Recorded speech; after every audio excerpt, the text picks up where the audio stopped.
Welcome to Mysteries, Monsters, and Mayhem. I'm Shannon Lawrence. And I'm MB Partlow. Quick content warning before we get started. This podcast may contain language and disturbing content, so enter at your own risk. Hello again. Hello and welcome to Memory Lane. That's right. We were just talking about all kinds of things. Talking about moving, because Thing 2 has moved into an apartment. I've lived it. This is the longest I've ever lived anywhere. I've lived in this house for 16 years. I think I have now lived in the house we're in longer than I lived in the house I grew up in. And we never moved when I was a kid, right? Yeah, the longest I lived in a house with my family was 6 years. Actually, 5.5, because I moved out a month after I turned 18. Well, we were talking about that the other day, and Joe was talking about how much his family moved. Because his dad was military. And I was like, he goes, and he was kind of like, well, that seems to be the norm. And I said, hello, you've met me. My sister is still living in the house that I grew up in. Well, yeah, so that's my thing. So we were having, I guess my mom was talking to one of my brothers, and she was like, well, when I die, then this house will get sold and it'll get what it brings in will be split between everybody. And it was like, no, we need to keep the house in the family, which that's not going to happen. I'm just saying that right now. Guess whose problem it would be. Mm-hmm. Yeah. So anyway, and I was like, weird. But then I realized that they've been in that house. I mean, I never lived in that house. Right? But everybody else has. Yes. And I was like, I don't have a house I grew up in. We moved so often because at that point it was rentals, we didn't have money. And so I lived in apartments. We lived in a couple duplexes in like the same general neighborhood, I think. Because I remember we didn't have to move very far, but I was like 6, And yeah, it was usually duplexes. After a certain point, we rented a little house and stuff like that. We were always renting. They didn't buy their first place. Mm-hmm. They bought half of a duplex when I was probably about 10 or 11. And then we moved to Colorado when I was 12, and they bought the first house. And then I lived there for 5.5 years. So that's the closest I could be fond to a house. But no, I didn't grow up in a house.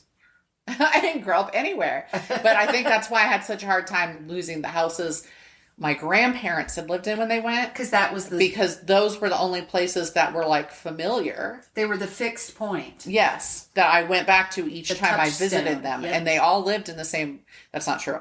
My one grandma, I lived at their farm, but I also had a fondness for their farm. And then they had a little house in the mountains. Yes. And then they built a bigger house and they retired there. So, but each of those places was a familiar touch point. And so, but I have lots of memories on their farm too before they sold that. So yeah, I mean, that's the closest I have. So yeah, I had a hard time letting those go. So I was like, I get it, but it's still not going to happen.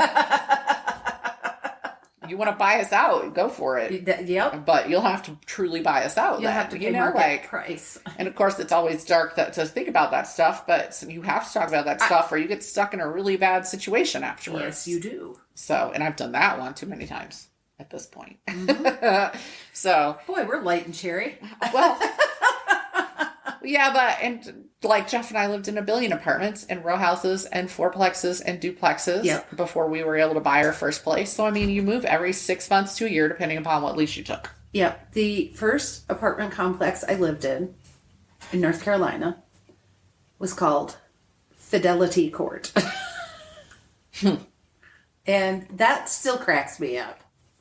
Because it was a nice mix though. There were we had 2 brothers living down in the corner, and there were young families and single people and a lot of people in grad school. It was a good mix of people. But and of course, you know me. I got to know my neighbors. Yeah. You've met me. Yeah. Of course I got to know my neighbors. But I lived in that apartment complex for all 4 years that I lived in North Carolina. But then we were just saying when I moved to Virginia Beach, I'm like, nope, I've been here 6 months. I'm done. So we were always in the ghetto. There was always something awful. The landlord was always awful. So as soon as we could get out, we'd get out and then we'd move somewhere else. But my kids will have lived here. Mm-hmm. My son will have lived in this house since he was 6 months old, about. Wow. And my daughter, her whole life. Mm-hmm. So it'll be different. Oh, yeah. For them than it was for me. But we did that on purpose because both of us moved so much. That was our goal. And that's why I have to constantly resist my need to move on. Because that's just how my life was until a certain point. I was always moving. And often it was different states. So it's like, I get to leave all this shit, all Yep. this shit that's built up here. So I get overwhelmed when I have too many relationships and too many things that bind me. I start to actually feel trapped. And so I go through that constantly now because I've lived here for 16 years. So I cycle through it. Right. And then I get okay. And then I'm like, no, I need to go. I need to go. I need to go somewhere else. I need to be done with all of this. And yeah, so. Oh, and I look at the housing websites, the old houses under Yeah. 50, and I'm like, I pull up the house, I look at all the pictures, then I look at the town, and I'm like, do they have a brewery? Do they have a hospital? What do they have for restaurants? I could live here. It could be, I don't know anything about it. I don't know anything about this area of the country, but I'm just like, they got a pizza joint. I could live there. A pizza joint. They got a pizza joint. I need a some brewery, a restaurants. I need hospital. some restaurant options. I would like one cafe. Yes. And then I'm good to go. That's right. And sometimes I'm like, oh no, this house is right across the street from the elementary school. I would be that cranky old lady shooting BBs at Yeah. kids. I wouldn't yell. I would be throwing You just things. quietly shoot them. That's better. I'm glad we worked that out. I'd be standing out there in something outrageous. I put on, you know me, I would put on a mini skirt, go-go boots, and a tube top. Get off of my lawn!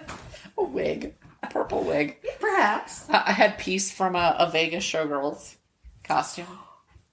Have you heard me talking about Yes. that? Yes, that's what I said.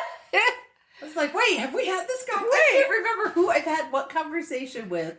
But did you see? You know how to solve that? Just don't talk to that many people. Did you see Amy's comment on Yes. on the Facebook Yes. page? Rest assured, I will be wearing granny panties. When You just have to be. You don't want to be wearing. I'm thinking something white and orthopedic.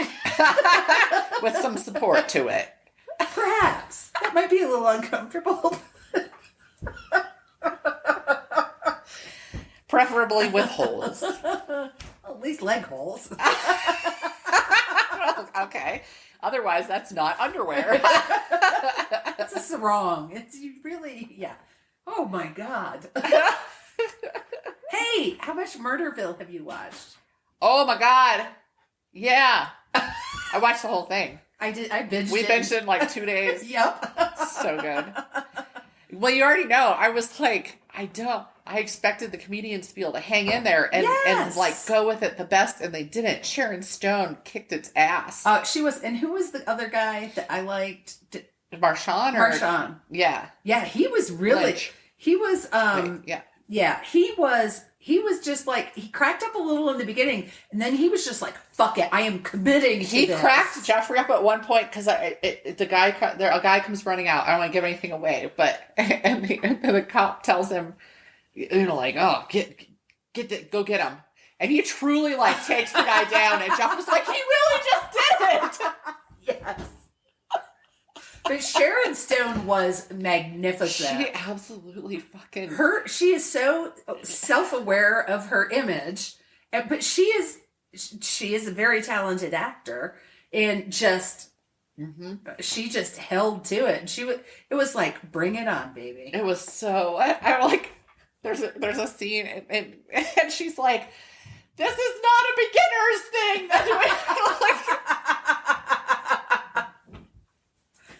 I liked it when they said something about, oh, we've had some complaints about you, and she's like, oh, really? Usually I get difficult to work with. Yes. And she just delivered that so perfectly. She was quick. That was the thing. Yes. She's so, and that's not something I knew when I saw Sharon Stone was going to be, I was like, that's odd. I would think they would mostly do people who've done improv type things. Right? Yes. And so I didn't think that she'd be able to necessarily hold it the best. But good God. Yeah. It was just, she was so fast on her feet. And I was like, I feel like she must have acted with people who didn't follow the script or, you know, because of course there's people who have to work with those people. I love watching those people, but other people have to work with them and respond to them. I was disappointed. I thought Annie Murphy would be better. I did too, and I built it up because my husband doesn't watch Schitt's Creek, and I was like, "Oh my god, she's so funny, Jeffrey." She like is. considering that show has two like SCTV pros on it that are hysterical on their Yep. own. They're not the ones who make the show; it's the kids. And then yeah, she was. I was a little let down. I still like her, but I was a little let down. And then I was like, "But don't judge Schitt's Creek by Jeffrey." Yeah, please. But he's just seen like Daniel Levy's everywhere, and he knows that he's funny. But Yes. yeah. So yeah, I was just Ken Jeong didn't try to take it seriously at all. No. And I mean he's goof and everybody had funny parts. Every episode had funny parts. But I laughed honestly the hardest like throughout with Conan O'Brien. Yes, because he would giggle. I mean he giggled he actually held really well, but he giggled in like a specific scene pretty bad. But the guy was testing him. So bad with something that I just laughed through that whole scene. People will know when they watch it. Yes. And then Kumail Nanjiani. Oh my God, sorry. Kumail Nanjiani. Yes. I absolutely love him. I find him hysterical. Yes. And so he was a little less funny than I wanted. But that, again, I went in with high his physical expectations, but his physical comedy ended me. Yes. I laughed till I had tears at one scene. And he was also one who would give shit back to the guy playing the main cop. What is his name? Anyway, he would give it back and he'd be like, "No, I'm not gonna do that." And that cracked me up.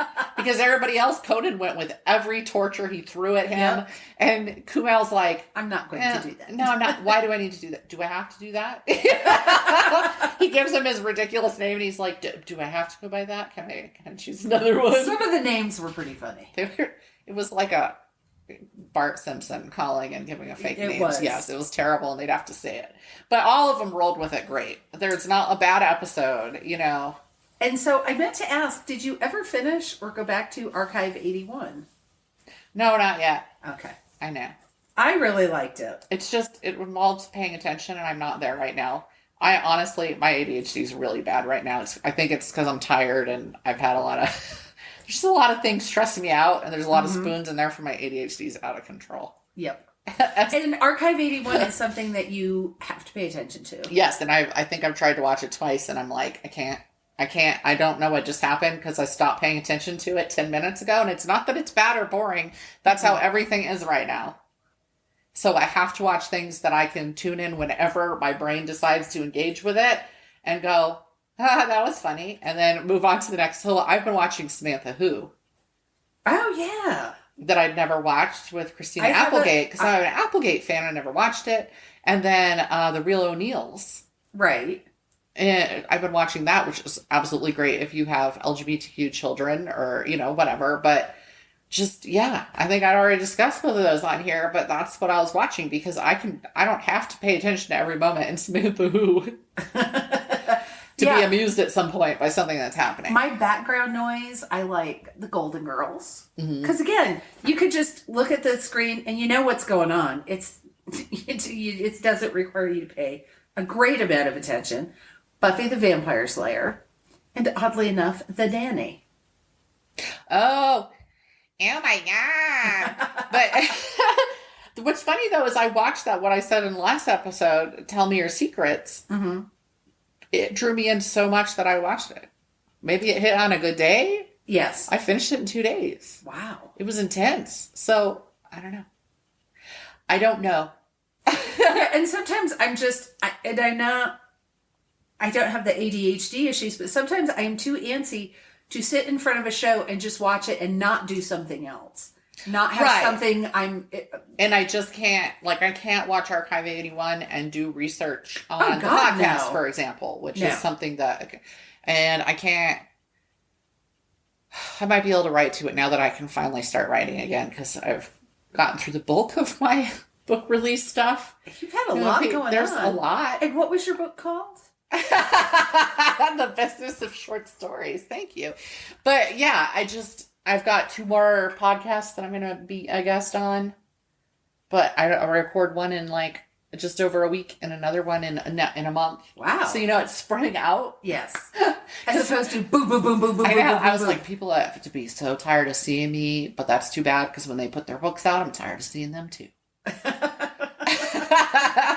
Too bad. They all know they have to do it. And the way the algorithms work, half the people I know probably still don't know I put a book out. But that's true. If they only are on my social media, they don't know. Because social media has shown 20% of the people I'm friends with so far that I have a book out. So each of these things I post fresh. And then, this week alone, I had an interview on Writer's Fun Zone, which was just in writing. So at least I got to fill that out on my own time while I was doing something. Good. And then I had a podcast. He got that out the day after we talked on the Rocky Mountain Fiction Writers. Wow. Which can be watched on video or just listened to. And again, I posted it. I didn't post it on my professional page, just my personal page. I was like, y'all. Yes, I'm aware that you can actually visually see my ADHD in this video. You're welcome. And then I did the Sisters in Crime thing. And I had to tell them, sorry, I have ADHD. Because I was here's my camera on my computer. And there were people watching on Zoom and live people in the room.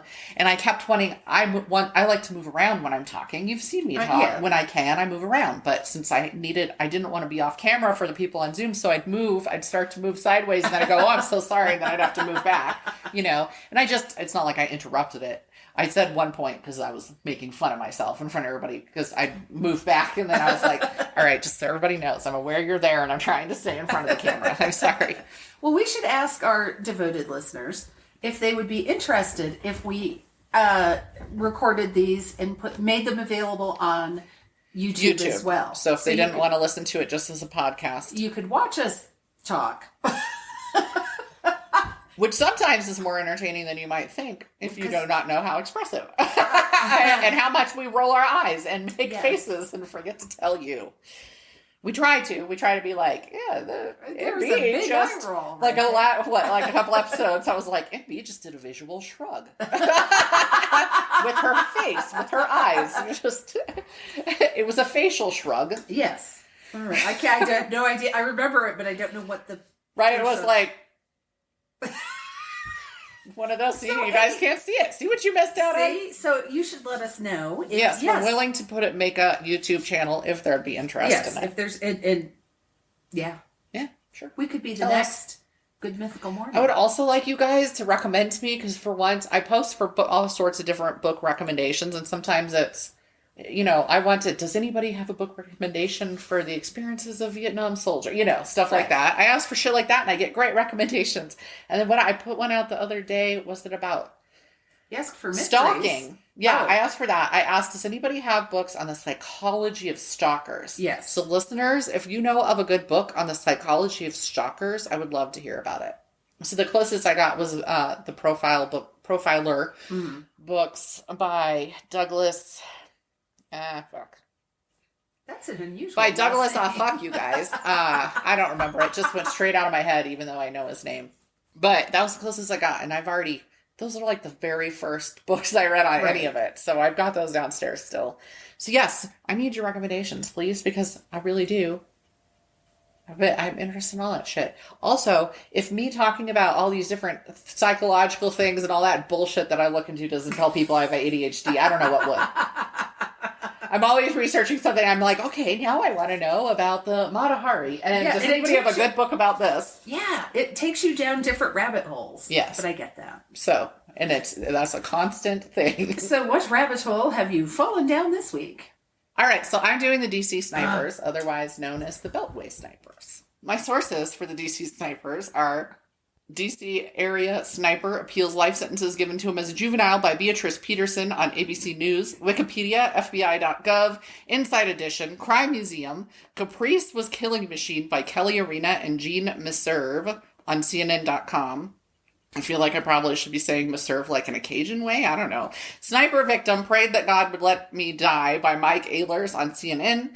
10 Facts You Probably Didn't Know About the DC Sniper Attacks by Charles Nuama on Allocation. Teen Killers. That's a whole website.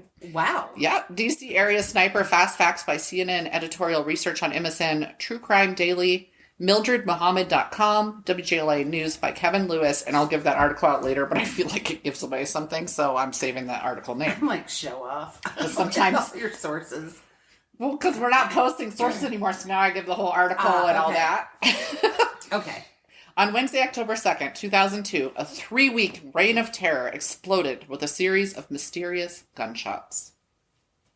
At 5:20 p.m., a single shot shattered the window of a store in Aspen Hill, Maryland. No one was hit, but at 6:30 p.m., a 55-year-old James Martin was fatally shot while crossing the parking lot of a Shoppers Food Warehouse in Wheaton, Maryland. The 2 gunshots were not connected at that time, as the first was thought to be a random shooting or a drive-by. And I'm like, oh, NBD, no big deal. Sure. I lived in that general area, and I totally get it. Oh, look, there was a gunshot at the school this morning, but we're still going to have school, even though this window in your pod is riddled with bullet holes. And yes, that happened. Oh, my God. And it took forever for them to fix it. So there were just bullet holes. And it was one of those long windows that's next to a door, the long rectangle. It's the same length as the door, but wide. And then, just bullet holes. Some bullet holes. Anyway, but at 7:41 a.m. the next morning, the mystery shooter struck again. 39-year-old James Buchanan, a landscaper, was fatally shot while mowing in front of Fitzgerald Auto Malls in Rockville, Maryland. At 8:12 a.m., 54-year-old Prem Kumar Walekar was fatally shot in Aspen Hill, Maryland. He was filling up his taxi at a mobile gas station. At 8:37 a.m., 34-year-old Sarah Ramos was fatally shot while reading a book on a bench outside Leisure World Shopping Center in Norbeck, Maryland. At 9:58 a.m., 25-year-old Lori Ann Lewis Rivera was shot while at a Shell station in Kensington, Maryland. She was vacuuming her car out. That's why I never all these vacuum my people. car. That's a really good reason not to. And I plan on keeping that. So, at this point, it's been 2 hours. This was all in a 2-hour period of time. So the news isn't out yet. These people are on their way to work. They're on their way. What was the distance between them? Between the incidents? So I do have a map I'll post. It's not a great distance. So I'll kind of go into how they were able to do it so quickly later. It was literally take a shot here, move to this position, take a shot here, move, and they were kind of centering around certain areas. But yeah, they're all in different, city, different cities each time. It's just crazy how rapid that happened. But they weren't right next to each other. I mean, each one was in a different city, even if they returned to the other city again. The stillness that followed was just as terrifying as the volley of shots that had preceded it. Schools went on lockdown with desperate parents picking kids up early. Witnesses stated they'd seen a white box truck, which would lead police to waste a significant amount of time in their search for the snipers because they were looking for a white box truck the whole time. They shut down roads and put up roadblocks. But if all you're checking is the white box trucks, well. Then at 9:20 p.m. that same night, Pascal Charlotte was shot down while taking an evening stroll in Washington, D.C. Just walking down the street. Oh, I forgot to put his age in there. I believe he was an older man. At 2:30 p.m. October 4th, 43-year-old Carolyn Sewell was shot in the chest in the parking lot of a Michaels in Spotsylvania, Virginia. I've always found that name so weird. Spotsylvania. I like it. But I'm like, what's the source of that? She survived, but suffered extensive damage. While on the stand later, she would testify that she heard the shot at the same time the pain hit her in the chest and back. She'd just been talking about the sniper earlier that morning with her husband. They were having coffee. They were reading the news. She called out to a man that she'd been shot, but he ignored her because he thought she was lying. Jesus Christ. Wow. Okay, dude. The bullet damaged her liver, lung, and diaphragm and cracked several ribs. Wow. But it just missed her aorta. On October 7th, 13-year-old, I don't know, Iran would be the country, but I don't know if they would say it Iran or Iran, if you name somebody after the country. Brown was shot outside his school in Bowie, Maryland at 8:09 a.m. He crawled back into the car with his aunt, who was actually a nurse, and she rushed him to the hospital. He also survived, but doctors had to remove his spleen and portions of his liver and pancreas. This is a 13-year-old boy. Wow. One of the sniper, I think it was Muhammad, would later say he'd chosen a child on purpose to let people know he meant business. So they specifically went to a school and waited for the right kid to walk out front. This kid usually rode the bus, but he got in trouble for something. He got kicked off the bus for having candy or something, and his aunt had driven him to school. I know, I was like, screw you, bus driver.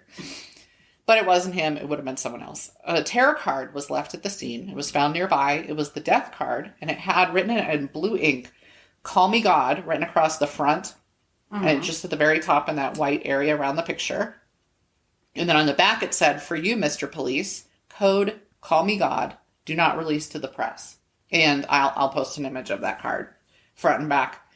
And here's the thing, somebody leaked it because the police weren't going to release it to the press. Somebody leaked it to the press. And so it was on one place by that night and the other one the next morning. October 9th, 8:18 p.m., 53-year-old Dean Myers was fatally shot at a Sunoco station in Manassas, Virginia. October 11th, 9:30 a.m., 53-year-old Kenneth Bridges was fatally shot in an Exxon outside Fredericksburg, Virginia. So now they're going days. They did this boom, boom, boom, boom, and now days. October 14th, 9:15 p.m., 47-year-old Linda Franklin, an FBI analyst, was fatally shot outside a Home Depot at the Seven Corner Shopping Center in Falls Church, Virginia. It was a covered parking area, and she was shot. People living and traveling near the Beltway were now going out of their way to avoid anything around the Beltway, right? They were advised to serpentine when walking. Oh my God. If you're walking to the school from your car, serpentine. Gas stations put up tarps trying to just to make people feel safer and make it so maybe you won't be visible to the people doing this. People walked in circles around their cars while they were filling up because nobody knew where it was going to hit next, right? And it's all just mundane stuff, but you do have to eventually fill your car up, for example, and that's why those gas stations were hit the most. There's always going to be somebody at the gas station. They booked it from the stores to their cars and vice versa. Everybody was running wherever they went. I was just picturing this. And just picturing all these people, everybody's running, if you just think about that. Or then you can tell the people who haven't been listening to the news because they're walking, looking at everybody else like, what is wrong with these people? Pizza delivery requests exploded because let's endanger the teenagers so we don't have to go out. But no one knew when the snipers would hit again or where because there was no rhyme or reason to it. October 19th. It's now been 5 days since the last shooting. 8 p.m., 37-year-old Jeffrey Hopper survived a gunshot he received outside a Ponderosa Steakhouse in Ashland, Virginia. A 4-page letter was left nearby in a plastic baggie, asking for $10 million and stating your children are not safe anywhere at any time. October 22nd, 5:45 a.m., 35-year-old Conrad Johnson was fatally shot on his front stoop. He was a bus driver. What I couldn't ascertain was he a school bus driver or was he just a regular bus driver? Right. They didn't say. I looked over and over and I was like, fine. Chief Charles Moose of the Montgomery County Police Department was officially put in charge of the investigation, working with the ATF, the FBI, the Secret Service, the Virginia DOT, and all the various police departments involved with each different damn shooting because it was multiple cities. The death card left at Iran's shooting was not the only tarot card left behind, and there were several notes left in plastic bags. The snipers called from a phone booth at one point to kind of mock the police, but police arrived. They traced it, right, but they got there just moments after the call ended. The investigators chose to release as much information as possible to the public and set up tip lines, which wasn't common. But they were like, it's happening all over in the public. Somebody has to have seen something with all these shootings. The tip lines were, of course, flooded. I don't think people understand the level of course, there's the helpful person who wants to, I saw somebody who looks suspicious and all of that, but also the crazies that take credit for it. Right. They had so many people calling and saying, I am the shooter. So it was because of that when it was Malvo that would call in, and I'll tell more about these people obviously later when they figure this out, but he actually on one of the calls was like, we took out somebody in Montgomery, Alabama at such and such to prove I am the shooter. Right. Okay. In general, they got an overwhelming amount of information. There was so much to sort through that they actually missed things that they found later. They were like, oh, oops. Because, for example, one of Muhammad's old military friends called in and said, I think it's him. And it was him. And plus, you have to have people, answering the phones. Then you have to have people reading all the messages that they've taken down. Yeah. And you don't have... Well, and some people couldn't get through because, for example, it was later found out that, at one point, the snipers tried to call and couldn't get through to anybody, right? Because there were so many people calling. Oh, my God. It's just crazy. Criminal profilers felt the sniper would be a white male. which might have also caused delays in the case. They came in, they were like, based on other crimes. And it is true. I've done that. I did like the postal shootings and stuff like that, right? Primarily, taking a gun into a building tends toward being a white middle-aged male. And so I get why they thought that. But here was a failure of profiling this time. There are examples where that happens. We always hear about how successful they are. We don't hear about when they said it's completely somebody different.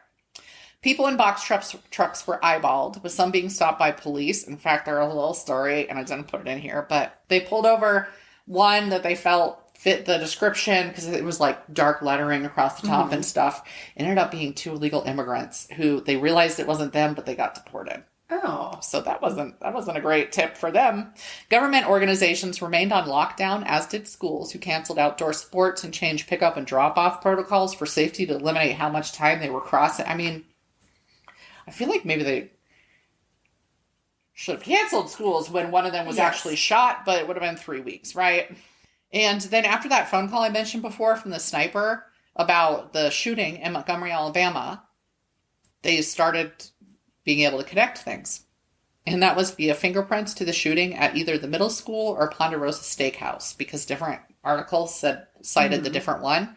Both said it was a magazine drop that had Malvo's fingerprint on it. Ooh. And so this was in September when they made this discovery. And he had left behind a fingerprint in Montgomery, Alabama. So this is where police were able to then say, okay, Lee Malvo is part of this. And when they started looking into him, and he had gotten in legal trouble in Washington State, I believe.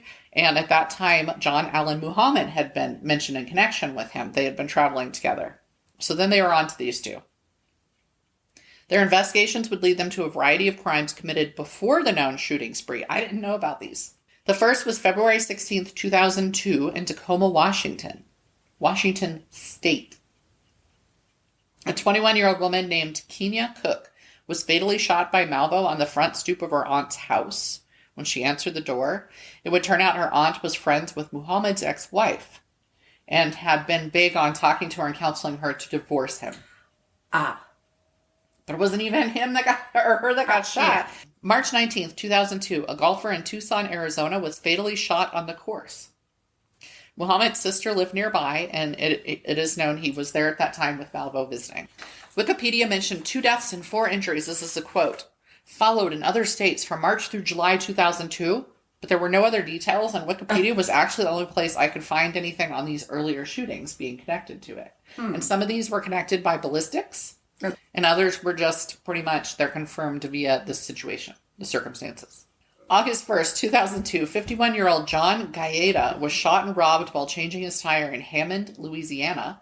It turned out to have been slashed by Malvo, so that when he got down there to fix it, Malvo shot him and then robbed him. Gaeta actually played dead until Malvo left, and that's the only reason he lived. Wow. He went down, and then he stayed down and acted like he was dead. So Malvo took the wallet and whatnot and took off. September 5th, 2002, 10:30 p.m., 55-year-old Paul LaRuffa was shot outside his restaurant 6 times in Clinton, Maryland, and robbed. They took his laptop, among other things, but the laptop would later be found in their possession. Okay. He survived despite the close-range gunshots. September 14th, 2002, 22-year-old Rupinder Oberoi was shot at the Hillendale Beer and Wine store in Silver Spring, Maryland. He survived. And I think all these were robbings. They didn't always say that, but I suspect this is it. And they were perpetrated with a handgun versus the sniper rifle. So that's why they weren't connected until much later. That makes sense. September 15th, 2002, Muhammad Rashid was shot outside a liquor store in Brandywine, Maryland. September 21st, 12:15 a.m., 41-year-old Milyan Waldemariam was fatally shot while closing up an Atlanta, Georgia Sammy's package store.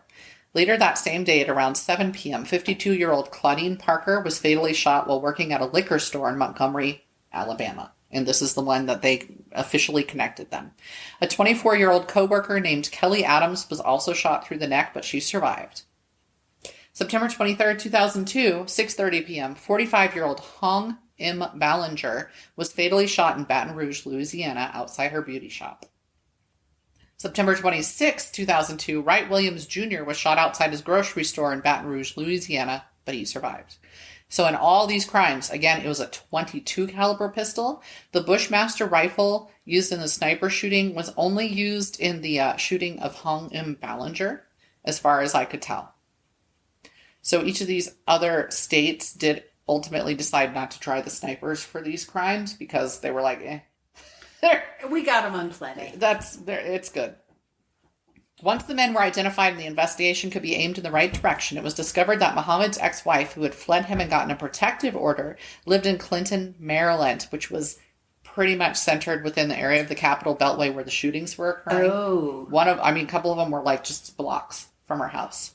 Police were able to get the plate number and car description for Muhammad, who drove a blue 1990 Chevy Caprice with Jersey plates, not a white box truck. When they ran the plate, it turned out police had noted that plate in several of the shooting areas. But of course, they've been looking for those box fans. Yeah. And so the car sightings had not been connected. In addition, the car had been pulled over on October 8th, 2002 in D.C. for a minor traffic infraction. Didn't say what, just a minor traffic infraction. And investigated in Baltimore on October 8th because it was pulled over with someone sleeping. Or it was pulled over with someone sleeping. It had, I just want to be clear on my verbiage there. It was parked. Yes. You know, they had pulled over and parked, and someone was sleeping. It was just one person, though, that was reported. It was noted because the car was in Maryland with Jersey plates, and the driver had a Washington state license. So they took note on that, but they didn't have anything. They questioned, actually, it says both the men, and then there wasn't anything they could hold him on, so they let him go. But they noted it. The white box van was now replaced by a Bolo for the Caprice, which ironically had been an undercover police car in New Jersey before being sold or auctioned off, because they do that, right? Right. As so often happens, the DC snipers, also known as the Beltway snipers, went out with a whimper instead of a bang. It's always, Al Capone and tax evasion. Yes. At 11:45 p.m. on October 23rd, a woman named Whitney Donahue saw the blue Caprice parked at a rest stop off I-70 in Maryland and reported it to the police. And I did want to say a different article reported it was a man named Ron Lance who called the police. So just pick which one you want to go with. By 1 a.m., police had arrived and started arranging their cars and at least one semi at the stop to prevent escape all around. Mm-hmm. So they had them surrounded. Luckily, they were just passed out cold. So they had all this time to just maneuver and get everything ready. And then at 3:15 a.m., police arrested the two men who were sleeping in the car. They broke a window. Muhammad and Malvo, with them was the Bushmaster XM15 semi-automatic 223 and a bipod they'd used. The Bushmaster had been stolen and had a 300-meter sight. The Caprice had been modified so that the sniper could climb through the back seat and use two holes in the trunk, one for the sight, one for the barrel of the rifle, to shoot without being seen. Now, I read that repeatedly. In the pictures, I see one hole for the barrel rifle, so I don't know. I'm just throwing that out there because I was like, that doesn't match what I saw, but okay. They never even had to get out of the vehicle. That's why nobody incredible. Saw that anything suspicious. Because whoever was doing it, and that was called into question later, they just boop into that back seat, crawl through, mm-hmm. do the shooting, pull in the barrel, and the car would take off right away. That's how they got around so fast to other shootings, because they were pre-planned their destinations. And it was just, let's get here, and we'll watch for the first person that's within our sights, and we'll shoot them. Like, it feels so much extra senseless when all these people had nothing to do with them. Yeah. And they were shot because they just happened to be getting their gas at that location. Their ultimate motive varied depending on who was talking. Nobody's ever really going to know, right? But ultimately appeared to have come down to Muhammad wanting to kill his wife, and he was using the other deaths to cover it. So he was like, they won't question the husband if all these shootings have occurred and she just happens to be right here where the shootings have occurred. He felt she was keeping his kids from him and that he would get custody if she was killed. They'd had a good marriage until he was deployed to the Persian Gulf during Operation Desert Storm. His wife would later say he'd come back a completely different man and one who was highly trained in hand-to-hand combat, marksmanship, and demolitions before he'd even gone. So now he was, Upon his return, he was abusive. When she kicked him out, he kidnapped their 3 children and took them to Antigua. He remained there with them and a 14-year-old Lee Malvo, who he'd taken in by this time, for 18 months until he was busted for immigration document fraud. Once she got the children back, she fled to D.C. with them, always aware that her husband could take her out from a distance and no one would know. Like, it was on her radar, mm-hmm. but she didn't connect him with these, right? Right, because she's thinking, well, why would he just start shooting random Other people. Right. There's no point with that pop into somebody's mind. And I want to make that clear because she took a lot of shit after this happened. People blamed her. No. If you hadn't left him, that's quotes. That's if you hadn't left him, these people Fuck wouldn't have that. died. I know, fuck them. On the other hand, Malvo claimed it was a jihad against white people and that they had set out to kill at least 6 white people a day for 30 days. They were stymied by things like traffic issues, lack of a good shot, etc. Here's my thing on that. I'm going to post the pictures of the victims. They're not all white. Yeah. just saying. So this would have been phase 1 of a 3-phase plan he laid out. He said phase 2 would be shooting a pregnant woman through the belly and then taking out a Baltimore police officer, then waiting until the funeral for that cop so that they could plant incendiary devices and take out a bunch of cops. I was kind of afraid of putting that out there. I'm like, put that out there right now, and I could see somebody copycatting that.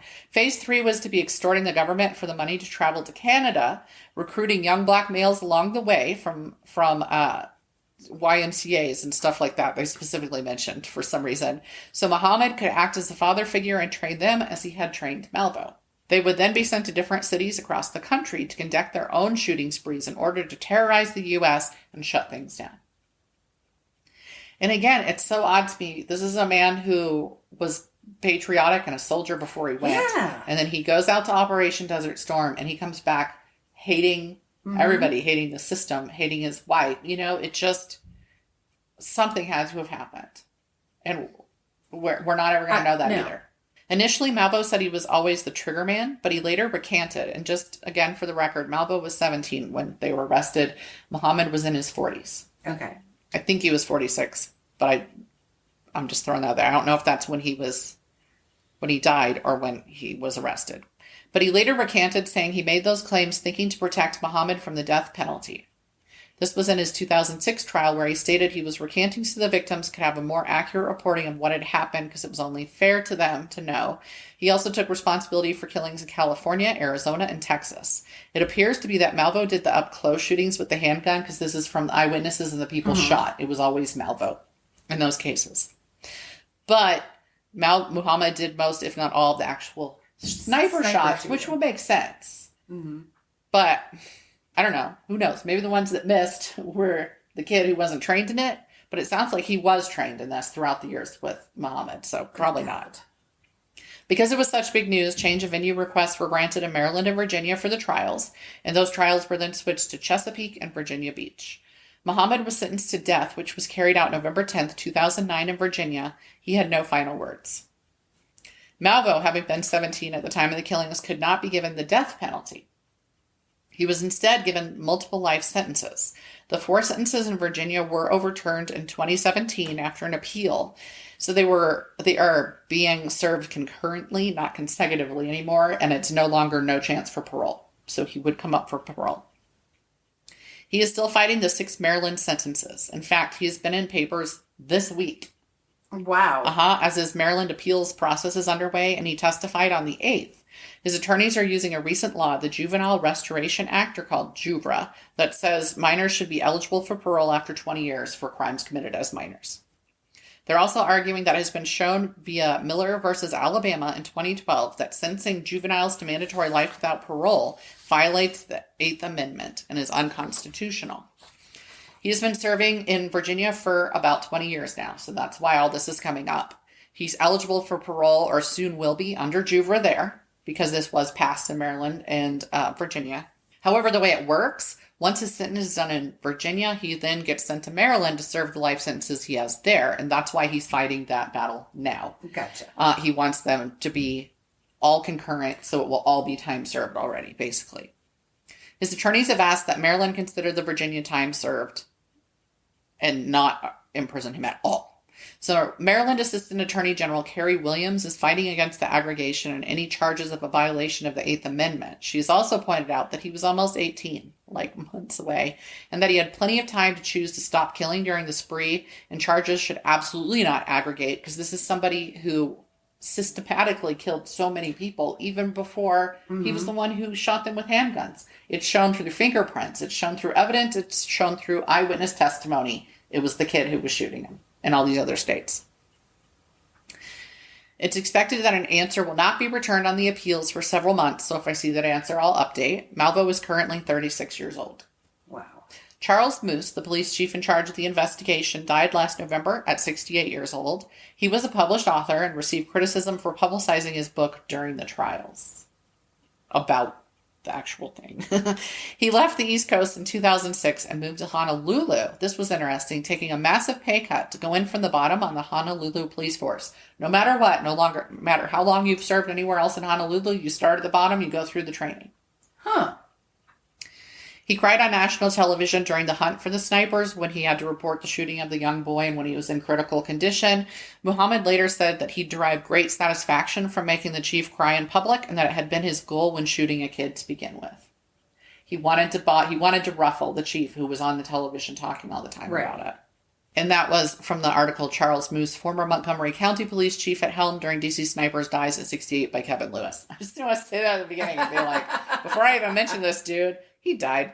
Muhammad's wife, Mildred, who I was going to leave out, but you'll see why I didn't. I wasn't going to name her on purpose, went on to work trying to help domestic violence victims. She's a speaker and published author, and she offers various types of training on domestic violence, including a course aimed toward those in the military and suffering from the very special circumstances that can come with that is when they've been deployed and come back in that situation. So she does. I went and looked at her website. She still has the last name Muhammad. Her kids were interviewed in something. I'm not going to give out their names. They're out there, but again, I just don't want to bring that on them. But yeah, she's taken all of this stuff that happened to her and she's turned it around to a good thing. And I always try and like to end on that note. Yes. So good for her. It is good to end on a positive note when you can. Yes. So this week, I'm going to talk about a case that is kind of fucked up on several different levels. I'm going to talk about Pamela Smart. Mm-hmm. Who's the teacher who got pregnant by her Oh my God, and I just saw an article about her. Letourneau. Yes, Mary Kay Letourneau. Okay. So and that was after this. This was that was years after this happened. So and this is what Nicole Kidman movie is that? Well, that character was sort of loosely based on this. I'll come back to it about Mary Kay Letourneau because it doesn't. Let me get into it. So Pamela Wojas, I'm assuming that's how it's pronounced. It's Wojas. So that's what I'm going with. She was born in New Hampshire in August of 1967. So I haven't done this in a while. What was happening in 1967? Let's set the stage. Ronnie Reagan was the governor of California. The Doors had just released their self-titled album. The Vietnam War was underway. Race riots were breaking out across the country. Jimi Hendrix had released his first album. And Thurgood Marshall was named to the Supreme Court. So there you go. All right. Quite a year. But getting back to Pamela. She grew up in Miami before moving to Derry, New Hampshire, not Maine. Mm-hmm. At age 11, she was a cheerleader at Pinkerton Academy. She went to Florida State University in Tallahassee and graduated with a degree in communications. When she was home for Christmas break in 1986, she met Gregory Smart. They started getting serious really fast in about 6 weeks and got married 2 years later. He even moved to Florida so he could live with her while she finished her senior year of college.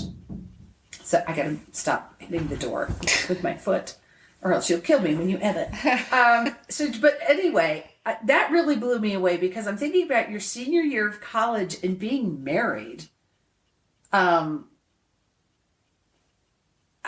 just seems like there's so much going on there at the same time. Now that's not... I know different people have different educational paths. So no, I don't think it's weird to be married if you're a grown-ass person. Clearly. Getting your college degree. But I mean, it's so young. It just seems so young. I know, you're going to smack me. I project from my experience. At that age, I couldn't have gotten married. It did badly. It would have ended in something that they would be talking about on podcasts right now. Awesome. It would have. It would have been a pillow over the head. Over the face while they're sleeping. Yeah, I've given this some thought. I have not tried yet to murder my husband, who I married at 18. I know. I'm like, you were obviously dating a much higher quality of man at the age of 18 than I was. Yeah, like I said, we were both So basically adults at age 5. yes, So you were completely different circumstances. So anyway, so it's important to know that one of the things they bonded over, partially, was their shared love of heavy metal music. okay. That is going to come up again later. You're looking at me like, who cares? All right, good for them. Jeffrey and I like movies. So, less than a year into their marriage, Pamela and Gregory started having difficulties. So you hear about the 7-year itch. Apparently, they had the 7-month itch. They've been Yeah, we had a 3-year itch. It's like right at the end of the 2-year, I think. So her website, the website that her family maintains, alleges that Greg had an affair. I didn't see any substantiation of that anywhere else. I don't know if it's true or not. So he was an insurance agent, and Pamela took a job as a media coordinator at a high school in Hampton, New Hampshire, which is kind of fun to say. Hampton, New Hampshire? Yes. It is. It flows, but it doesn't. Yeah, exactly. Hampton, New Hampshire. Anyway, I made a little note. Has any name ever sounded whiter than Hampton, New probably Hampshire? not. She also began volunteering at Project Self-Esteem, which was a local drug awareness program. She made friends when volunteering, most notably Cecilia Pierce, a girl named Cecilia Pierce, and her friend, high school sophomore Billy Flynn. They all bonded over their love of heavy metal music. That's where it comes back in. So, it's May 1st of 1990. I haven't even met Joe yet at this point in the history of the world, but the Hubble Space Telescope is launched. I haven't met Jeffrey yet. Microsoft is getting ready to release Windows 3.0. Just setting the stage. I was in middle school. Okay. So, it's just days before the Smart's 1-year anniversary. Pamela comes home from a work meeting and finds that her condo has been ransacked and her husband has been murdered. And it was assumed to be a burglary. Then the police accused Pamela of having an affair with 15-year-old Billy Flynn, and that she had threatened to stop having sex with him unless he killed her husband. I mean, you can accomplish a lot by refusing to have sex. Apparently. So, totally believable. What I want to point out, this is where the whole reference to Mary Kay Letourneau comes in, because I did look into her case a little bit just to refresh my memory about that case. I believe while the young man involved may have been a little younger, he might have been 14 or even 13. In that case, when they talk about their relationship, it is referred to as rape. Well, and in this one, it is not. This is an older case. Got you. So that's how the climate has changed. I believe the young boys were willing participants in both cases. But they're not old enough But they're not to give old consent. enough to consent. Yeah. So when this was in 1990. So back then she got away with calling it an affair. So Billy had help from a couple of friends, Pete Randall, J.R. Latimer Jr., and Raymond Fowler. While the case was being investigated, Latimer's father found a .38 caliber pistol in his home, and he took it to the police. So I would like to give a shout out to parents doing the right thing. Yeah, it's hard. I mean, I fully acknowledge it's a hard choice to make. So good for him. Yeah, because there are a lot of parents who wouldn't have. Yeah. So an anonymous tip indicated that Cecilia Pierce was also involved. So police convinced her to talk to Smart while wearing a wire, and they were able to get incriminating evidence that way. On August 1st, Pamela was arrested in the school parking lot where she worked. Nice. I was like, they could have done that a lot of different ways. Yes, they could have. And that's what they chose.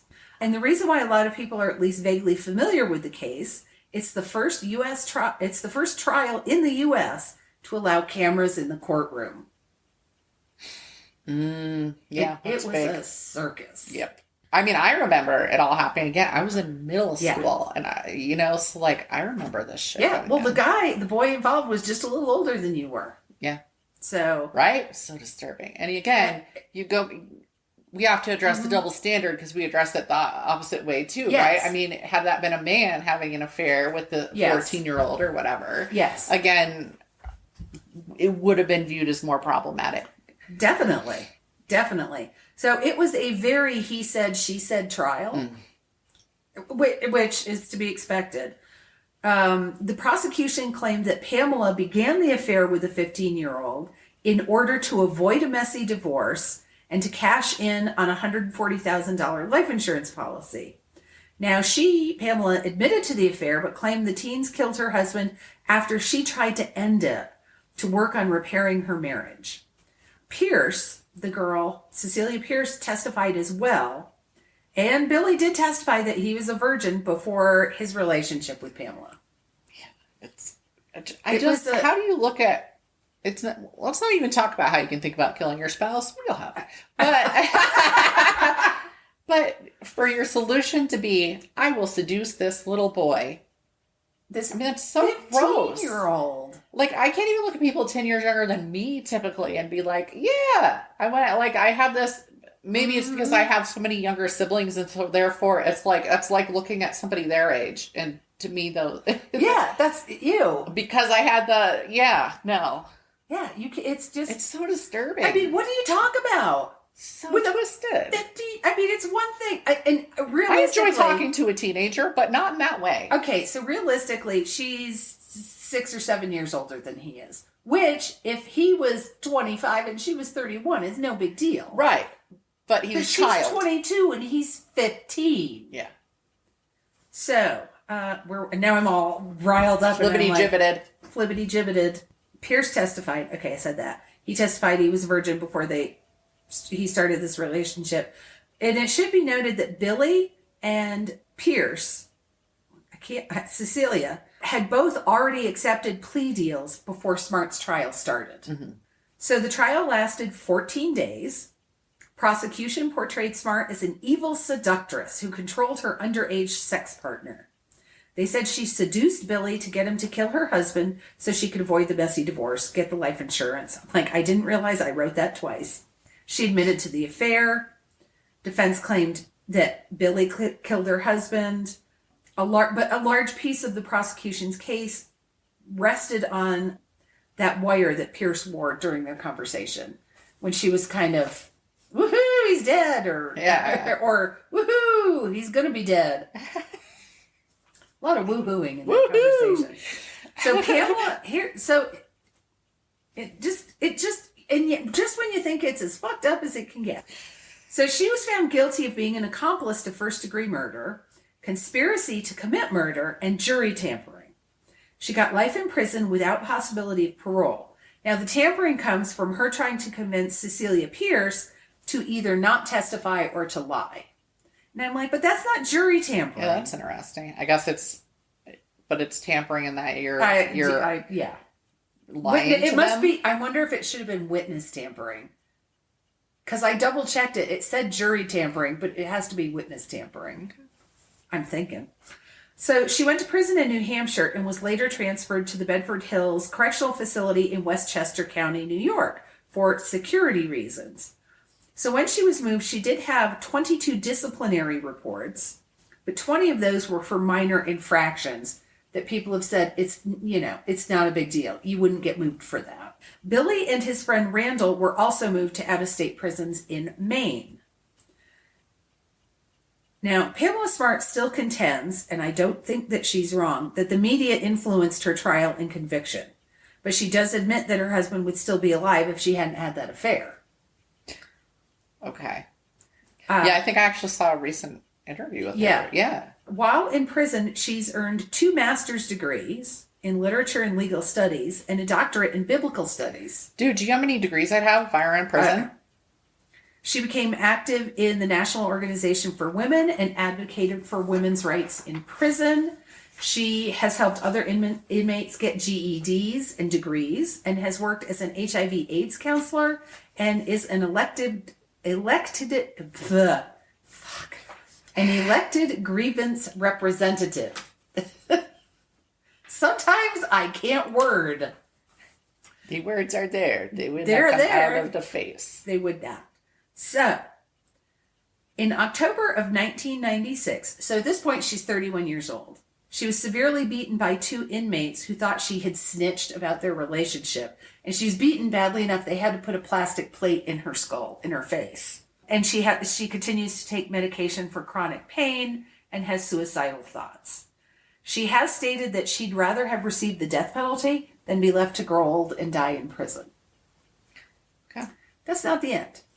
So years go by, and in 2003, photos of her appear in the National Enquirer in very scantily clad, provocative positions. When she filed a complaint, she got 2 months of solitary confinement. Oh. Yeah. Yeah. Wow. Uh-huh. In 2004, she and another inmate sued prison officials claiming a prison guard was sexually harassing and assaulting them in addition to coercing them to pose for pictures. And the judgment on that one was in favor of Smart. Oh, okay, that's good. Yeah. Because I'm like, you're in prison. She's in there started being punished. There's You don't get to abuse her and No. take pictures and sell them to the National Enquirer. No. You don't get to, don't get me wrong, you don't get to fucking sell them to anybody. You don't get to take them and you don't get to sell them, but the fucking National Enquirer. Billy got life in prison for second-degree murder, not eligible for parole for 40 years. He got his GED, did charity work, and worked as an electrician at the prison. He did apologize to Greg Smart's family, who continued to work against his requests for parole, but he was paroled in 2015. Patrick Randall had the same sentence. It was also paroled in 2015. Vince Latame got life in prison as an accomplice and was paroled in 2005. I believe he was driving the car. okay. Not positive on that, but I think that's why he got the somewhat lighter sentence. So, at the end of 2021, which is why you heard of this lately, her legal team, Smart's legal team, filed a new request to have her life sentence commuted. Her legal team said she has, quote, accepted responsibility for her role in Greg Smart's murder, expressed deep remorse and anguish concerning her conduct. So, she's now 54 years old and has spent 30 years in prison, which is well over half her life. Yeah. There are men who have done so much worse, who've gotten 6 months. We have talked about them. Yeah. Who have gotten paroled or pardoned or what after a couple of months. Yeah. I don't know why she's stuck in the public's cross so badly that they just refuse to even contemplate. Because think about the growing up that you do in your 20s Yeah. and your 30s, even in your 40s. You're still becoming, Yeah. you're still learning and changing. So while she still doesn't admit to plotting the murders, she does accept responsibility for the death. She's become ordained. She's counseled other prisoners. She does have letters of support from the former chair of the New York State Parole Board and the former warden of her correctional facility. She has cited concerns for her aging parents and says she has an offer of housing from her brother and offers of employment. She could be eligible for parole hearing let me start that sentence again. Wording is hard. Yeah. She could be eligible for parole after a hearing. So there has to be a hearing before the parole hearing. In years past, she hasn't even been granted that hearing. So So why has she been made such an example of, like, compared to other people? That is a good question. Because I feel I could support this being time served at this point. Because I'm not saying she's not guilty. I'm not. But trying to again, claim that. I know I pound this, but She didn't. what is the purpose of prison? Yeah. It's supposedly to turn people around. This is a person. When you see that somebody has actually turned around, Mm-hmm. and we're not talking, she wasn't a serial killer. She didn't kill She anybody. was a child molester. Yes. So that's important. It was not a Yes. child of 5. No. I think that also has to be in consideration in these cases. Yes. And I want to be very clear that I don't mean that that's okay. So, yeah.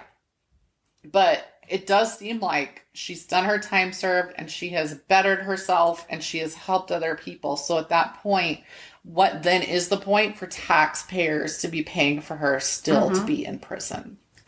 I can't answer that. So that is interesting. It's just so why her compared to. And the other case of Mary Kay Letourneau, who has unfortunately since passed away, Yes. she actually had 2 children with the boy she had an yes. affair with. And she may have married him at some point. I believe so. When she got out of prison. Uh-huh. So she was allowed out. I don't understand And he why. was younger. Yeah. Now, granted, in her case, they didn't kill her husband. Yes. But just the sentence that is normally given for killing your spouse is usually not that. yeah. Because, again, you're not a serial killer and you're not somebody who went out and brutally shot a bunch of people or who gutted somebody, for example, which even if that was just one person, that would show an extremism of Yes. your issues. This is a person who was in an unhappy young marriage and did some really stupid and fucked up shit, but Yes. not nearly as bad as so many other things.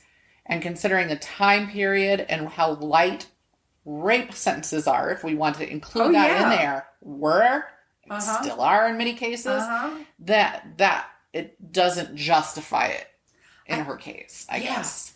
And she has said that she believes if Billy will come forward and admit that she didn't ask him to do this, she would be out of prison. And he can't get himself double jeopardy, whatever. He was a kid. It's not like it's going to lead to his world sliding or whatever. So it still boils down to he said, she said.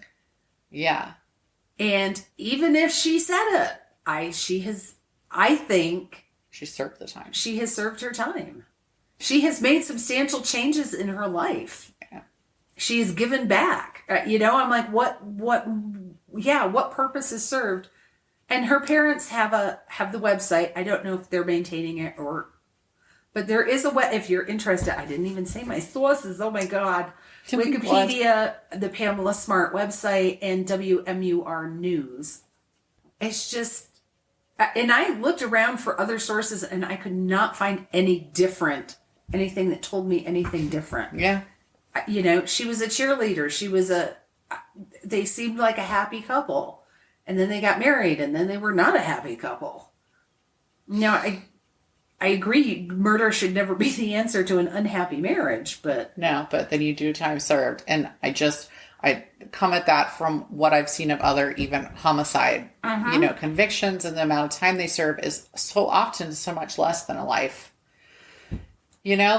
So... And there have been plenty of media tie-ins with this. Uh-huh. Her character was the inspiration for Nicole Kidman's character in, you just said it a few minutes ago, that movie. Yeah, it's gone. Okay. But she plays a weather girl. Yes, she does. That's right. Oh, I can almost come up with and I can't. But she was so good in that. She was good in that. Yeah, because I remember it was pretty intense. If I remember right, it's been a while, but yeah, I saw that in the theater. Oh. That's how old it was. I don't think I did. I think I rented it on a VHS, though. Probably. I don't know. There was a piano playing. There was an old timey, and I ordered a sarsaparilla. So long ago, but yeah, that is interesting. It does make me really want to look into that and be like, so why? Why is it that she captured our attention when you know that there are other cases like this out there? It's not like I can cite them actively, but you know that this has happened before, and she was made an example of. I'm testing everyone's memories now. In the one I talked about last week, it was 2 15-year-old girls who beat one of their mothers to death with a rock, with half a brick shoved in a sock, and they each, because they were underage, they each got 5 years. Mm-hmm. And then were released, given new identities, and booted out of the country. This woman didn't commit a murder. Yeah, she didn't. But how much time? I mean, Charles Manson, but that was a lot of people. So to be clear, I'm not equating it. But he was convicted when he never actively had his hands on, right? So I guess that justifies that in its own way. But again, very different case. He led a bunch of people to kill a bunch of people. But yes, he was convicted for crimes that he did not physically do. Well, that's true. So that is that's true. the only example I can, off the top of my head for something like that. So yeah, it's messed up. It's weird. Yeah, and I'm like, is there some facet of this that I'm missing? I do not know. And here's the question. I've looked at the list of ages of consent. Was it not called rape because in the state that this happened in, that was the age of consent? Because some of them still go down. There's some southern states, and you would be absolutely horrified. I think this was in New Hampshire. It was in New Hampshire. But 14 might, and I do not know. So that's what I'm asking. Okay. Did they never use the term rape because it was the age of consent? I do not know. That is a very good question. Yeah, because it's like 12 and if you stuff had in some places, which one is of those disturbing. little gadgets right here, we could ask it what the age of consent. I mean, I do. Oh. So now it is currently 16. Okay. Huh. I don't remember how recent I looked it up. So yeah, it is under the age of consent now. I'm not going to stop and look up whether it was under the age of consent then. So just thought of that, wondering if that was why the difference in verbiage that you brought up. True. Because it is. It's all over in the articles. Oh, you know what I think I looked up though was age that it's legal to marry was the last thing I looked up, and that's what absolutely horrified me. The difference, it listed all the states. Ew. Yep. So, but I don't know. That was months ago. I was a different person then. Now I'm going to go ponder what I'd be like as a prisoner. I'm guessing you'd be Alpha. I'm going to go commit a crime and find out. I'll do a case study and write a book about it afterwards. No, thank you. I don't want to. But, all right. Yeah, that's it. I heard a jailer speak the other day, and she was saying that the women in prison are so much worse than the men, and I'm fascinated by that. Just dirtier, and by dirtier, I don't mean physically. I mean, they play dirty compared to the men. She was like, I would rather work in a room. I would rather work with men who have a physical fight because they had an issue and then play chess later on together. Because I've commented on that to Jeff. I'm like, a man crosses another man. Usually they'll, if they can take that out physically, it's done later. And then they're shaking hands. I've watched this so many times with men. Women, for years, you're going to pay. They hold grudges and they will do terrible things to take revenge. And I'm like, yeah, it makes sense, because I'm sitting there and all the stuff she's saying, I'm going, it sounds like working in a school. It sounds like when I worked in a school. You're saying this happened. It sounds like your parent, you're a teacher or as a deputy working as a jail guard. Like, it's so funny. And I'm like, because girls were my biggest problem, especially in 5th grade, a little bit in 4th, and middle school age girls, because it's the hormone changes coming. So they were their most vindictive, nasty. If a boy's going to do something wrong, he's going to do something blatantly stupid. That's just how it works. Yeah. Girls, they went behind my back and chose exactly. They got mad because they got in trouble. Okay? So they went and reported me for saying things they knew that I would get in trouble for saying, even though I never said them. That actually happened once because I pissed off 2 little girls. And that's in 5th grade. That's not just wrong and mean. It's sneaky. It was. And I was just, again, I interview well. Like, that's how I've gotten out of trouble in the past, because I am direct and I will tell you exactly what it is.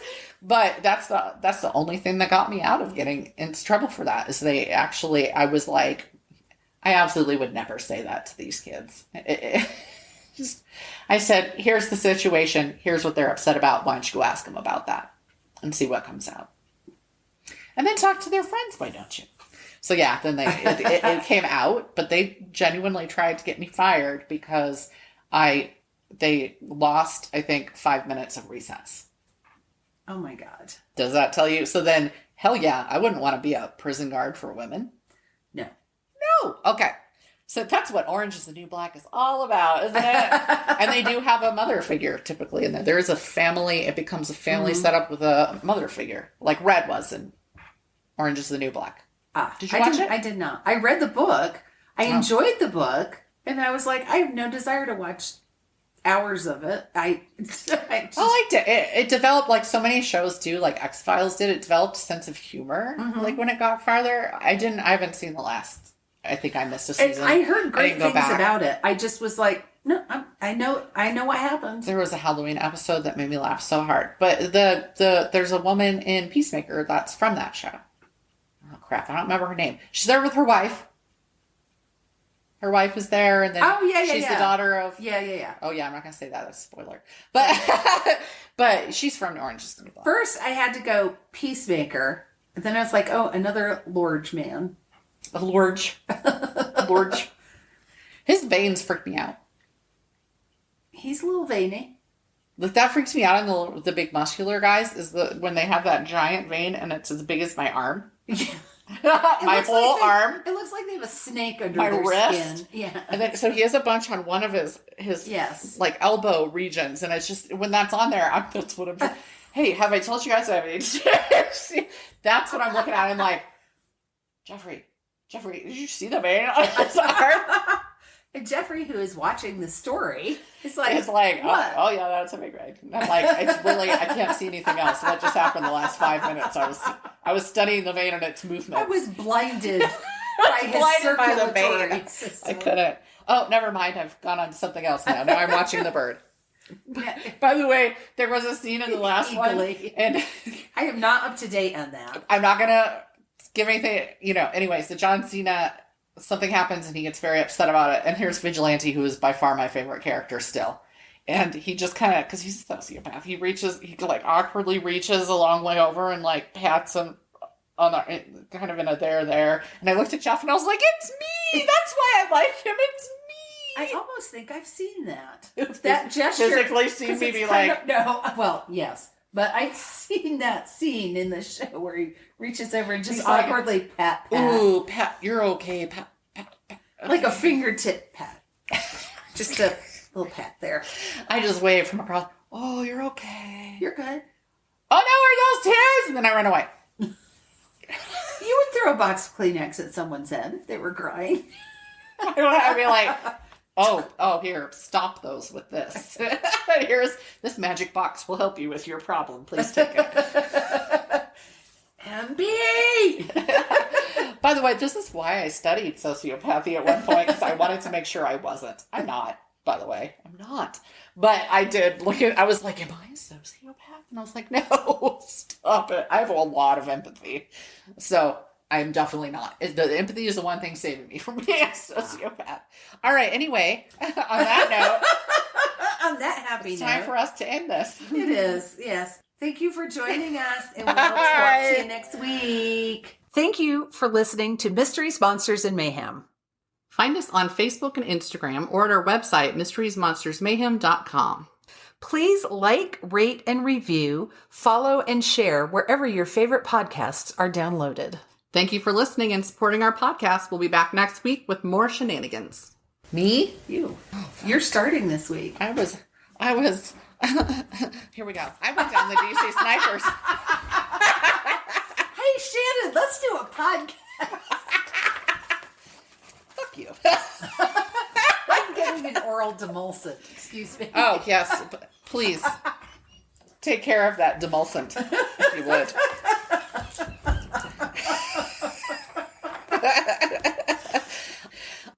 But I found out some new stuff. That's what I love about it. That's why, because I'm like, I know these stories forever, but good Lord, I didn't know this.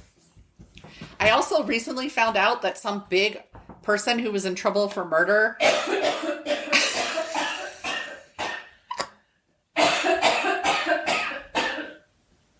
I'm so sorry. I don't know what happened.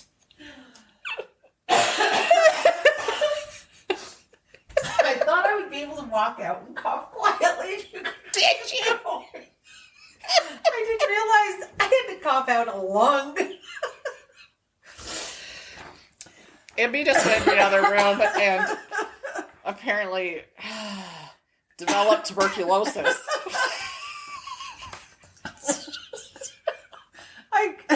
I thought I was just gonna step out and clear my throat. That was my whole circulatory system. Okay. All right. I'm just gonna Start start over again. Thank God it wasn't an expectorant.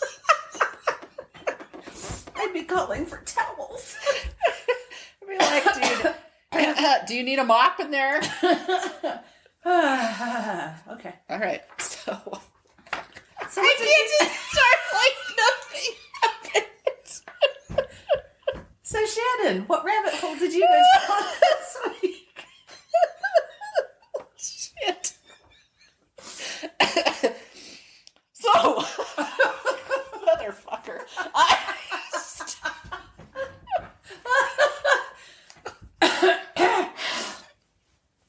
I'm doing. Who the fuck cares anymore?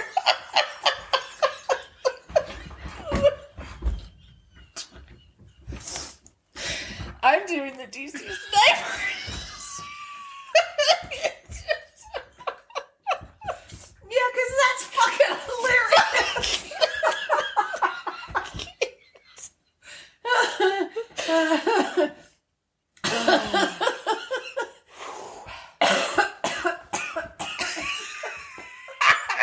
Did we start all over again?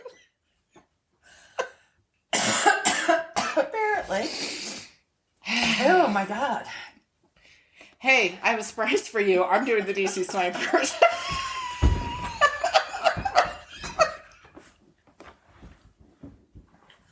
You're going to be doing the Heimlich if I choke on this demulcent.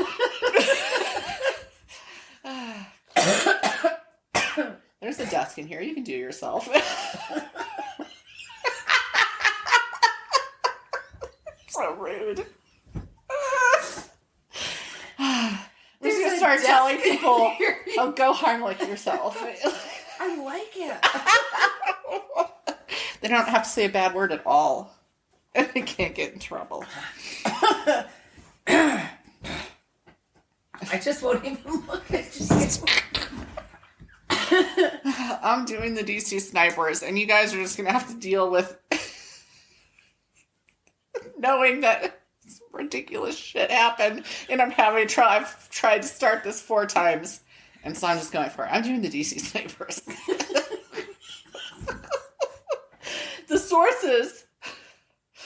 My sources for the DC Snipers are